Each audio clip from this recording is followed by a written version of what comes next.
Friends, मैं नितिन दुबे आप सभी का स्वागत करता हूँ अपने यूट्यूब चैनल पे। तो अगर आप मेरे यूट्यूब चैनल पे न्यू हैं तो लाइक करें, सब्सक्राइब करें और बेल आइकन को प्रेस करें, जैसे कि मेरी वीडियो आप तक सबसे पहले पहुँचे। तो आज की जो हमारा टॉपिक है वो है प्रोटीन। प्रोटीन क्या होता है, उसकी स्ट्रक्चर, जो basic structure, primary, secondary and tertiary structure क्या होती है वो मैं बताऊँगा इस वीडियो में, और उसके फंक्शन बताऊँगा। क्या आपने जानने से पहले ये जानना चाहिए कि वो कंटेंट क्या क्या करती है, मतलब उसमें क्या क्या होता है।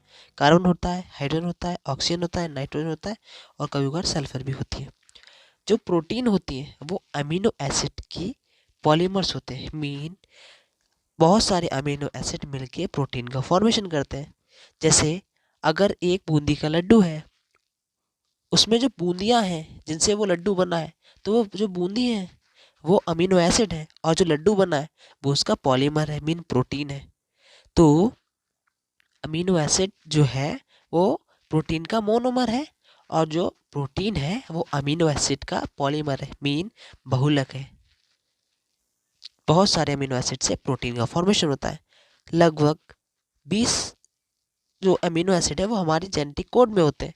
वैसे तो लगभग 500 खोजे जा चुके हैं, लेकिन 20 ऐसे होते हैं जो हमारे जेनेटिक कोड में होते हैं। उसमें इसेंशियल और नॉन एसेंशियल अमीनो एसिड होते हैं, जिनके ऊपर मैंने वीडियो बनाई है। वो वीडियो की लिंक मैं डिस्क्रिप्शन में दे दूंगा। मेरा ये मैं आपको प्रेफर करूंगा कि प्रोटीन को पढ़ने वाले आपको अमीनो एसिड समझना होगा।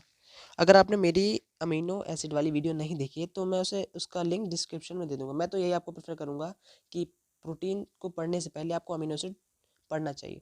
चलिए आते हैं अपने पॉइंट पे। तो प्रोटीन प्रोटीन क्या होता है? पॉलीमर होता है। किसका होता है? Amino acid. तो अमीनो एसिड क्या हुआ? मोनोमर। तो अमीनो एसिड की जो मॉलिक्यूल है उसकी स्ट्रक्चर देखिए कैसी होती है। उसमें कार्बन एटम होता है, मीन ऐसा कार्बन एटम जिनके चारों बॉन्ड्स जो होते हैं वो अलग अलग एलिमेंट्स ग्रुप से या फिर ग्रुप से अटैच होते हैं। जैसे इसमें कौन कौन अटैच? अमीनो ग्रुप अटैच है, कार्बोक्सिल ग्रुप अटैच है, आर चेन अटैच है और एक हाइड्रोजन अटैच है। ये बेसिक स्ट्रक्चर होती है अमीनो एसिड की। इनकी स्ट्रक्चर से मिल के जुड़ के एक पॉलीमर बनता है, उसे हम प्रोटीन बोल देते हैं। ये है जब दो अमीनो एसिड आपस में जुड़ेंगे तो एक वाटर मॉलिक्यूल निकल आएगा और वो आपस में दोनों जुड़ जाएंगे, और वो जिस बॉन्ड से जुड़ेंगे उसे बोलेंगे एमाइड बॉन्ड या फिर पेप्टाइड बॉन्ड। तो आगे देखते हैं कि ये आपस में जुड़ गए दो मॉलिक्यूल। अब आगे ऐसे जुड़ते चले जाएंगे, फिर प्रोटीन का फॉर्मेशन कर लेंगे। पहले ये कौन सी प्रोटीन बनाएंगे, फिर दूसरा कौन से बनाएंगे, तीसरे कौन से बनाएंगे, ऐसे करके क्या क्या बनाएंगे तो ये देखते हैं आगे। प्रोटीन का जो क्लासिफिकेशन है वो दो टाइप से है। एक तो इसके स्ट्रक्चर के बेस पे, दूसरा इसके कंपोजिशन के बेस पे। मेन उसकी संरचना के आधार पर और उसके संगठन के आधार पर। जो उसके स्ट्रक्चर बेस्ड है वो कौन कौन से हैं? फिब्रस हो गया, ग्लोबल हो गया, इंटरमीडिएट प्रोटीन्स हो गया ये। और जो कंपोजिशन के बेस पे है वो है सिंपल प्रोटीन और कॉन्जुगेटेड प्रोटीन। सिंपल प्रोटीन में कौन कौन से आते हैं? एल्बुमिन हो गया, ग्लोमिन, हिस्टोन्स हो गया, ये सब। और कॉन्जुगेटेड में क्या था? फास्फो प्रोटीन हो गया, ग्लाइकोप्रोटीन, न्यूक्लियोप्रोटीन, क्रोमो और लिपो, ये सब।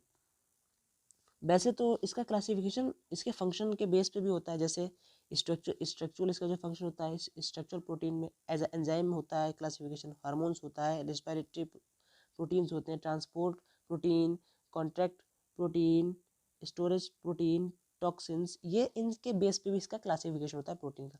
लेकिन जो हम पढ़ने वाले हैं वो उसके प्राइमरी, सेकेंडरी, टर्शरी और क्वाटरनरी प्रोटीन के बेस पे पढ़ेंगे। प्राइमरी प्रोटीन क्या होती है?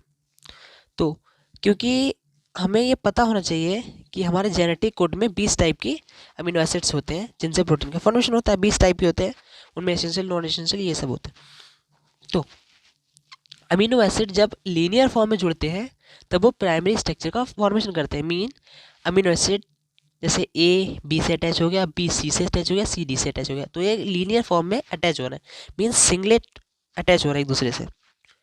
तो ये फॉर्म हो जाती है अमीनो एसिड की प्राइमरी स्ट्रक्चर, जिसे प्रोटीन की प्राइमरी स्ट्रक्चर बोलते हैं या प्राइमरी प्रोटीन बोलते हैं।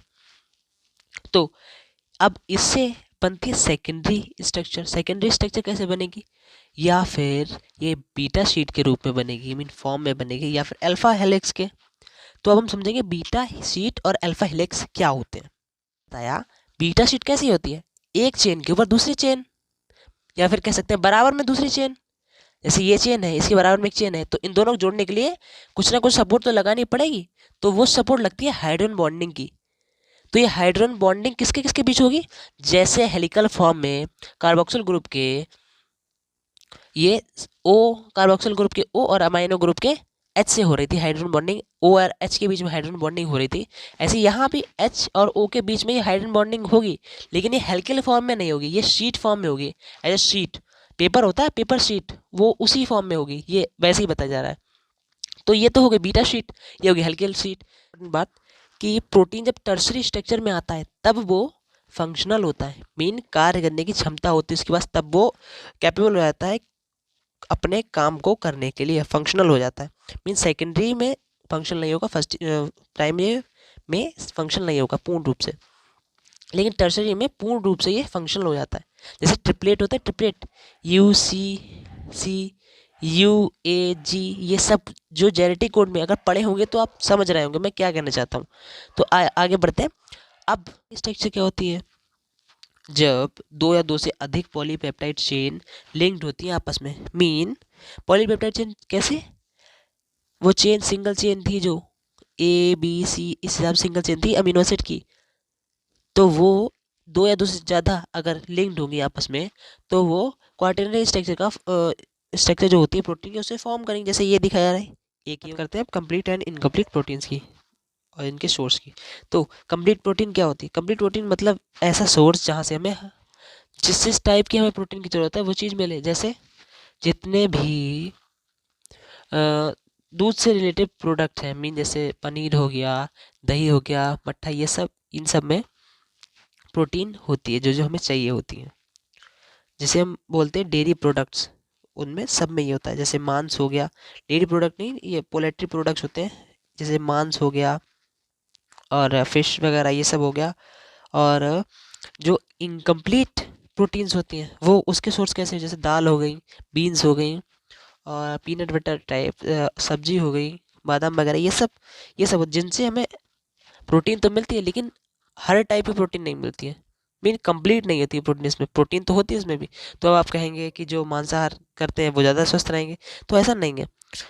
जो लोग दाल चावल खाते हैं वो भी स्वस्थ रहेंगे, क्योंकि दाल और चावल जब दोनों मिला के आप खाते हैं तब कंप्लीट सोर्स हो जाता है। लेकिन जब दाल खाएंगे तो कुछ ना कुछ अमीनो एसिड रह जाते हैं कि आपको नहीं मिल पाते हैं, मीन प्रोटीन नहीं मिल पाती है।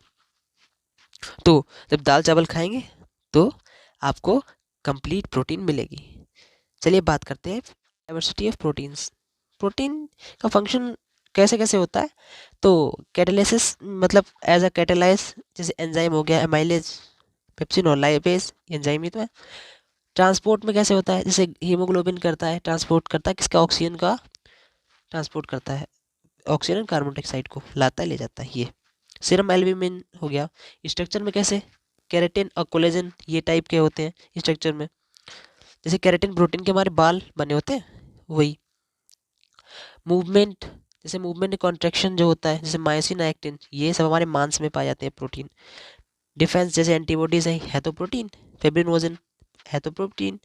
न्यूट्रिएंट एंड स्टोरेज में जैसे एग, एल्ब्यूमिन, जीन, इस हिसाब से। रेगुलेशन कैसे करते हैं ये अपने अंदर, कैसे करते हैं, एंडोक्राइन जो ग्लैंड्स होती हैं उनसे हार्मोन्स निकलते हैं, स्रावित होते हैं, प्रोड्यूस होते हैं। ये जैसे इंसुलिन हो गया, पेनक्रियास से निकलता है वही।